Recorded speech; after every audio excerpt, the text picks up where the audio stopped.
आज की हमारी क्लास है 19। पिछली क्लास हमने 18 तक पढ़ ली है। जिन बच्चों ने ना पढ़ी हो प्रीवियस क्लास जाके देख ले, वहाँ से रिवीजन कर ले, उसके बाद अगली क्लास है। और इस क्लास से संबंधित आपको फ्री में PDF और ऑनलाइन मार्क टेस्ट देना है, तो www.globaliti.org पर जाएं और सुविधा का लाभ उठाएं। चलते हैं आज के हम पहले क्वेश्चन की ओर। हमारा आज का पहला क्वेश्चन है, what is the type of alternator. जो ये फिगर दिया हुआ है ये किसका होता है? ये हमारा ब्रशलेस होता है। ब्रशलेस, ये हमारा जो है ब्रशलेस अल्टरनेटर है। इसमें किसी प्रकार का ब्रश का यूज नहीं होता, इसलिए इसको हम बोलते हैं ब्रशलेस अल्टरनेटर।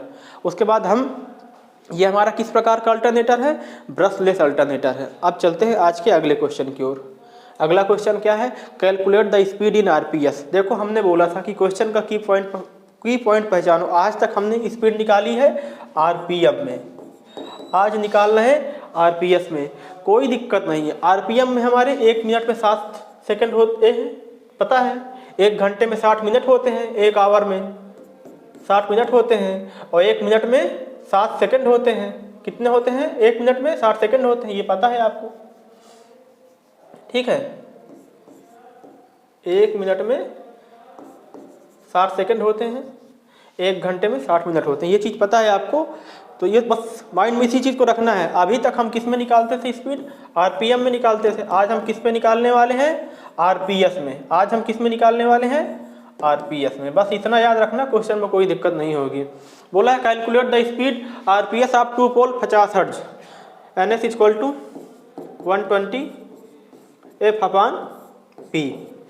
120 F/P, 120 × 50। उसके बाद P कितना दिया हुआ है? 2 पोल दिया हुआ है, कोई दिक्कत नहीं। फिर से ये वही आ जाएगा, पुराने क्वेश्चनों जैसे वैल्यू सेम रखा हुआ है, ठीक है। कितना आएगा?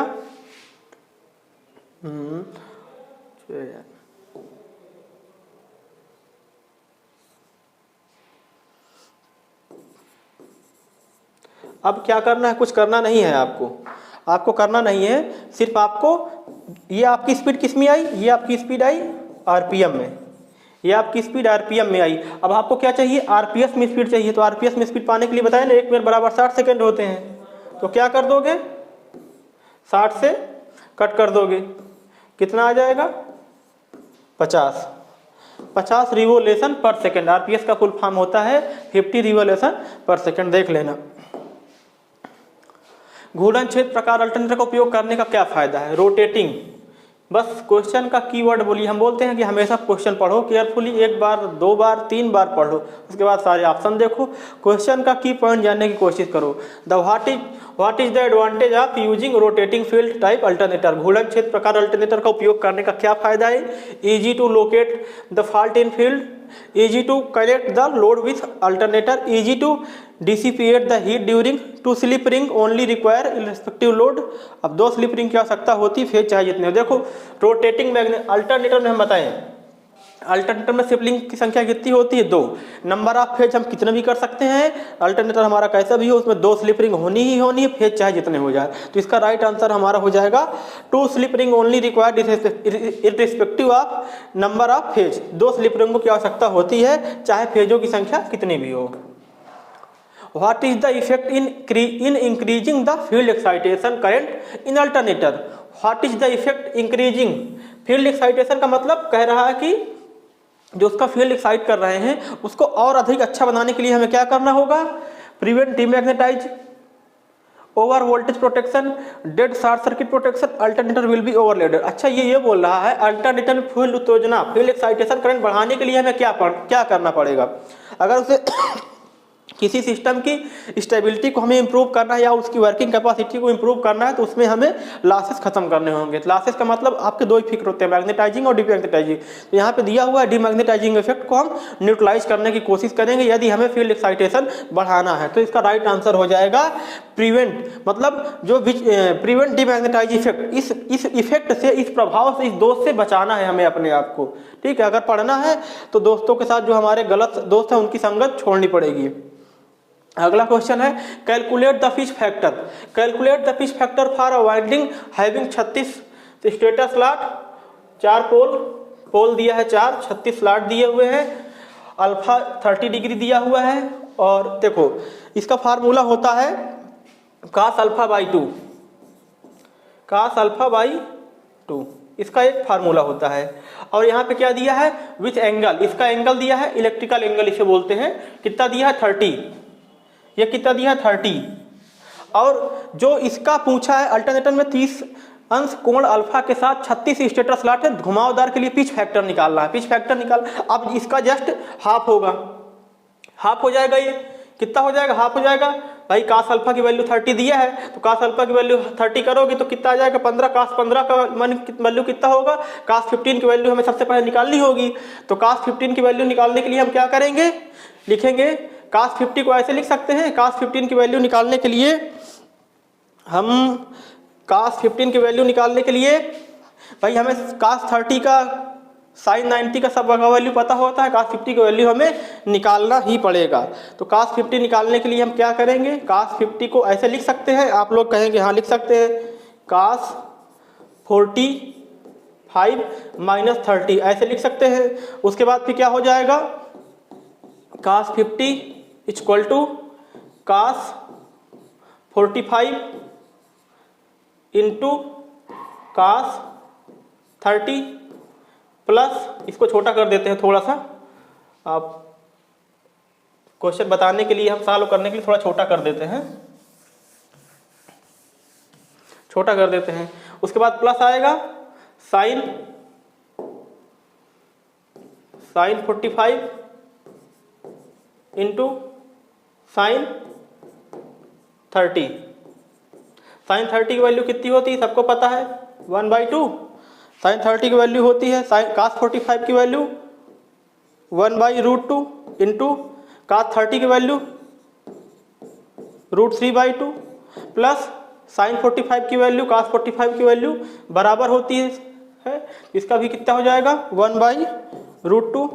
सॉल्व कर लेंगे तो यहाँ पे क्या आएगा, √3 + 1/2√2 आएगा, √3 + 1 2√2 आ गया, 965।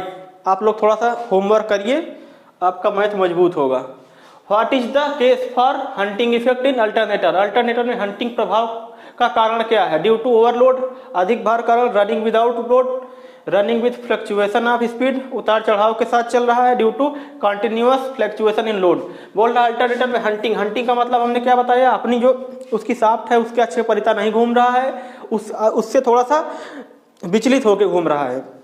Due to overload, running without load, running with fluctuation of speed, due to continuous fluctuation in load. तो इसका यही कारण है कि अगर उसमें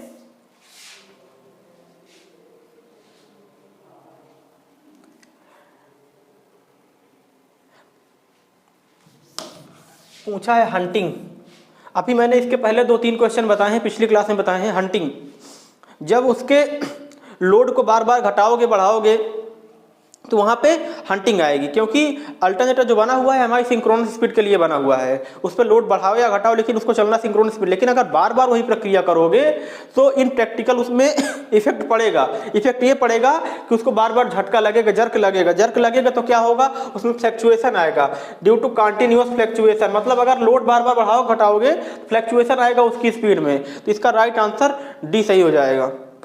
अगला क्वेश्चन पूछा है calculate the voltage regulation, calculate the voltage regulation. हमने वोल्टेज रेगुलेशन का फार्मूला आपको बताया था। वोल्टेज रेगुलेशन का फार्मूला क्या होता है, VNL माइनस VFL अपान VFL इंटू 100। आप करोगे VNL कितना दिया हुआ है 660, जब न्यूमेरिकल आता है वहां पे 660 दिया हुआ है, और V फुल दिया कितना है, फुल लोड कितना दिया है 480 दिया है, अपान 480 मल्टीप्लाई 100।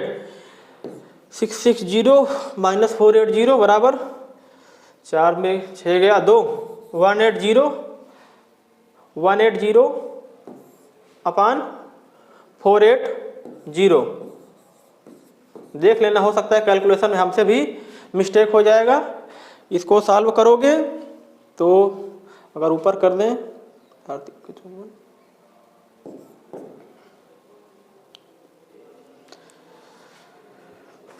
सॉल्व करने के इसको तो 18 से 3 से काटा, 3 × 18 16 6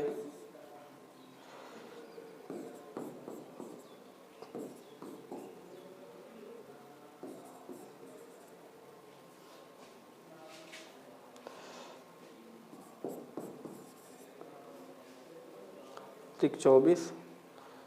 इसका राइट आंसर आएगा 37.5। आप जो है होमवर्क करिएगा, इसको मत देखिएगा, फार्मूले में रखिएगा, इसका होमवर्क निकालिएगा आप अपने घर में जाके,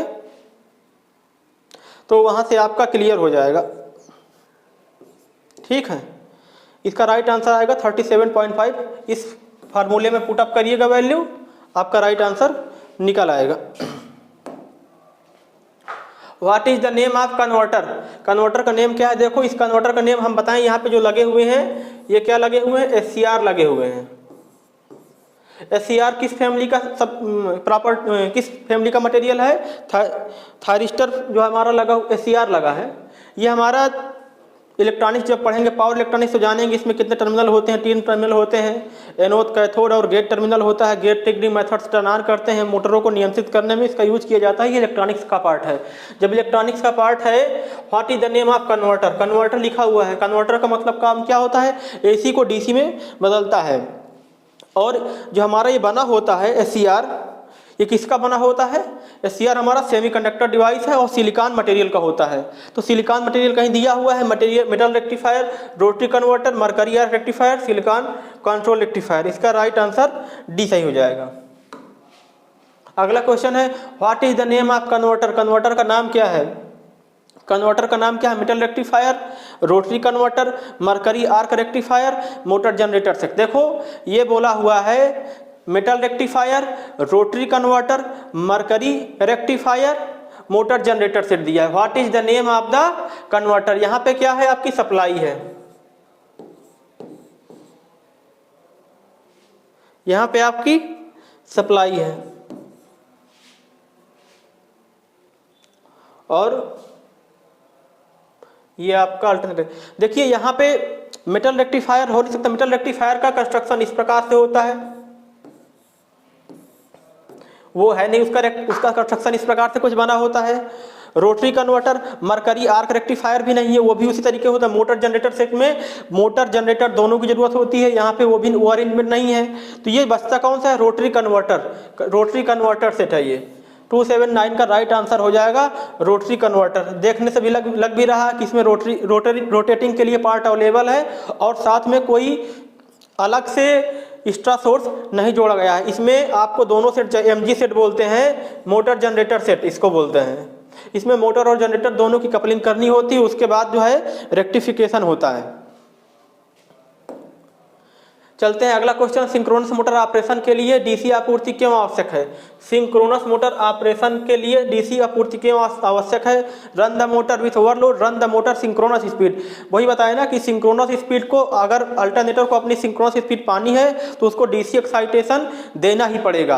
अगर DC एक्साइटेशन नहीं देंगे तो अपनी सिंक्रोनस स्पीड नहीं पाएगी। सिंक्रोनस स्पीड को अपनी अल्टरनेटर को अपनी सिंक्रोनस स्पीड पाने के लिए DC एक्साइट का सहारा लेना ही पड़ेगा। तो इसका राइट आंसर हो जाएगा run the motor at synchronous speed. Alternator को अपनी सिंक्रोनस स्पीड पाने के लिए, कैपेबल करने के लिए उसको DC एक्साइटेशन की आवश्यकता पड़ती ही पड़ती है। अगला क्वेश्चन है, जो इन्वर्टर और कन्वर्टर दोनों के रूप में काम करते हैं। इन्वर्टर और कन्वर्टर, इन्वर्टर का केस होता है, इन्वर्टर में जो इनपुट होता है AC होता है और आउटपुट होता है वो DC होता है। और जो कन्वर्टर है, ये इन्वर्टर की बात कर रहे हैं, ये केस किसका है? इन्वर्टर का। और उसके बाद अगर बात करें कन्वर्टर की, कन्वर्टर में क्या होता है? कन्वर्टर हमारा क्या करता है? AC को DC में परिवर्तित करता है। मतलब दोनों कन्वर्टिंग और इन्वर्टिंग डिवाइस हैं। तो क्या बोलता है? इन्वर्टर और कन्वर्टर दोनों के रूप में काम कौन कर सकता है? Metal rectifier, mercury rectifier, semiconductor diode, synchronous converter. चार ऑप्शन दिए हुए हैं यहाँ पे। उसने बोला है कि कौन ये दोनों काम कर सकते हैं। सिंक्रोनस कन्वर्टर हमारा जो है दोनों काम कर सकता है। मेटल रेक्टिफायर ये क्या करता है? ये हमारा DC को AC में बदलता है। मरकरी रेक्टिफायर ये भी डीसी को एसी में कन्वर्ट करता है। सेमीकंडक्टर डायोड हमारे क्या है, सेमीकंडक्टर डायोड आप जानते हैं इनका यूज कहाँ पे होता है, half wave rectifier, full wave rectifier सब पढ़े होंगे, positive half cycle, negative half cycle. तो सेमीकंडक्टर डायोड भी एक प्रकार का रेक्टिफायर है, लेकिन दोनों काम कौन करता है, सिंक्रोनस कन्वर्टर हमारा ये दोनों काम कर सकता है। कन्वर्टर ये बोला इन्वर्टर और कन्वर्टर दोनों के रूप में जो काम कर सके वो होता है तुल्यकालिक, क्योंकि इसमें जो है चीज़ों के साथ समझौता कर सकते हैं, बाकी सब में समझौता नहीं करते। बाकी सबका जो उद्देश्य है सिर्फ एक ही वे में है, क्या करते हैं, डीसी को एसी में कन्वर्ट करते हैं, ये दोनों काम कर सकता है। What is the function of inverter, inverter का कार्य क्या है, convert AC to DC, convert DC to AC, smooth AC, sine बोला इन्वर्टर, सीधी सी बात बोला, इन्वर्टर क्या करता है, डीसी को एसी में कन्वर्ट करता है। Convert AC to DC, convert DC to AC, convert pulsating DC into pure DC नहीं, convert pulsating DC into pure DC के लिए हम क्या लगाते हैं, कैपेसिटर लगाते हैं, फिल्टर लगाते हैं, क्योंकि जो रेक्टिफायर से हमें मिलती है, रेक्टिफायर के बाद जो हमें मिलती है डीसी वो पल्सेटिंग होती है, और उसको हमको पल्सेटिंग से उसके पल्स को हटाने के लिए हम फिल्टर लगाते हैं।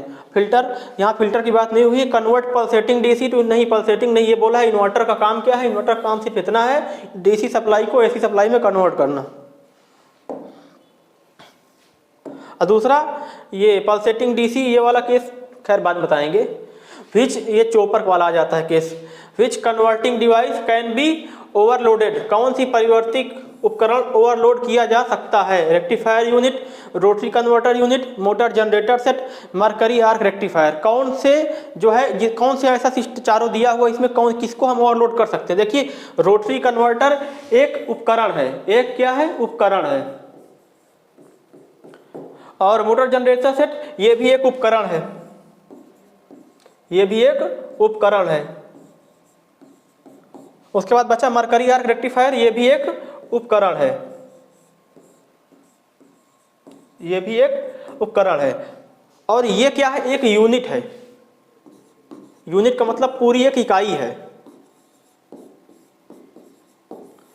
तो जो सबसे ज्यादा जिसके पास पूरी यूनिट होगी, कहते हैं एक सब स्टेशन बन रहा है जिसकी एक यूनिट वहां पे बनाई गई है, एक यूनिट का मतलब जिसमें सारे अरेंजमेंट हों, तो जो सारे अरेंजमेंट जिसके पास होंगे वो ज्यादा शक्तिशाली होगा कि जो अकेले अकेले हैं इनमें। तो इसका राइट आंसर हो जाएगा रेक्टिफायर यूनिट, क्योंकि ये पूरी एक यूनिट है। उसके बाद पूछा सिंक्रोनस मोटर को चलाने के लिए उत्तेजक क्यों आवश्यक है, why exciter is essential to run a synchronous motor, synchronous motor को चलाने के लिए उत्तेजक क्यों आवश्यक है, carry more load in motor, improve the power factor, reduce the losses in, run the motor at synchronous speed, चलाने के लिए एक्साइटर की क्यों आवश्यकता है। हम बार बार बोल रहे हैं कि अगर अल्टरनेटर को सिंक्रोनस मोटर या अल्टरनेटर, यहाँ पे सिंक्रोनस मोटर लिखा, अगर इनको सिंक्रोनस स्पीड पे चलाना है तो इनको डीसी एक्साइटेशन चाहिए ही चाहिए, बिना डीसी एक्साइटेशन के सेल्फ स्टार्ट नहीं हो पाएंगे। इनको सेल्फ स्टार्ट बनाने के लिए डीसी एक्साइटेशन का सहारा लेते हैं। Run the motor synchronous speed, अगर नहीं लेंगे तो मोटर सिंक्रोनस स्पीड को कभी नहीं पाएंगे। तो क्या इसका आंसर हो जाएगा राइट, सिंक्रोनस मोटर चलाने के लिए एक्साइटर क्यों आवश्यक है, क्योंकि हमें सिंक्रोनस मोटर को सिंक्रोनस स्पीड पे रन करवाना है, इसलिए हमको डीसी सप्लाई की आवश्यकता है। डीसी सप्लाई एक्साइटर में जो कि दी जाती है, बार बार डीसी सप्लाई बोल देते हैं, एक्साइटर को जो दी जाती है वो डीसी सप्लाई दी जाती है। एक्साइटर की क्यों आवश्यकता है, क्योंकि हमें मोटर को सिंक्रोनस स्पीड पे रन करवाना है। अगला क्वेश्चन है किस एप्लीकेशन को केवल डीसी की आवश्यकता होती है। अब देखो डीसी एसी तो एक बार समझौता कर लेती है, लेकिन डीसी अपनी पोलैरिटी समझौता नहीं करती, उसके पॉजिटिव और नेगेटिव दो ही टर्मिनल होते हैं। इलेक्ट्रोप्लेटिंग जो हमारी होती है वो डीसी पे होती है, तो इसका राइट आंसर हो जाएगा इलेक्ट्रोप्लेटिंग का, क्योंकि पोलैरिटी बहुत मायने रखती है इस केस में। ठीक, ये रहे हमारे आज के शानदार जानदार 15 क्वेश्चन। मिलते हैं नई स्लाइड में नए क्वेश्चनों के साथ, तब तक के लिए जय हिंद, नमस्कार। और अगर आपको इस चैनल से जानकारी अच्छी मिल रही तो बाकी लोगों को भी शेयर करें, उन बच्चों को भी ये लाभ मिले जो इस सुविधा से वंचित हैं।